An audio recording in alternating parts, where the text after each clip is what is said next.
Today at CRKT, we're taking a look at the innovative snap lock knife. First released in 2004, designer Ed Van Hooy shook up the industry with this original design. This ended up collecting quite a few accolades over the years, including Most Innovative Knife at the Blade Show. Let me show you how it works. The snap lock mechanism is simpler than it appears. Simply push down on the top of the cam and use your thumb to swing the blade open 180 degrees. You'll feel the blade click into place and the blade is securely locked up. Now to close the knife, push on the cam stud here. This will disengage the blade and swing the blade to the closed position. Once it's closed, the perfect fit ensures that no part of the sharpened edge is exposed. Let me show you that one more time.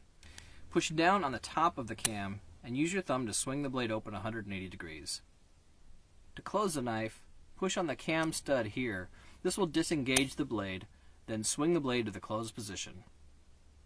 A pretty cool mechanism overall, an incredible award-winning innovation that would be a great conversation piece at any knife party.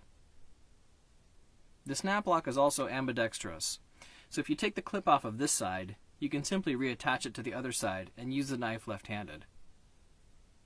Overall, when the knife is open, it's about 6 1/4 inches long, and the blade is around 2.5 inches. The overall weight is 2.5 ounces, which equals about 71 grams, which is very lightweight. The blade shape is a subtle drop point, or close to a modified Warncliffe style, and it has this attractive bead blast finish. The handles are completely stainless steel with a lanyard hole feature. The whole package comes with a quick release paracord lanyard that you can clip on to the back of the knife here. There are two options available: a plain edge blade that's model number 5102N, and there's this blade with triple point serrations, which is model 5112N. Thanks for watching, and thank you for carrying CRKT Knives and Tools.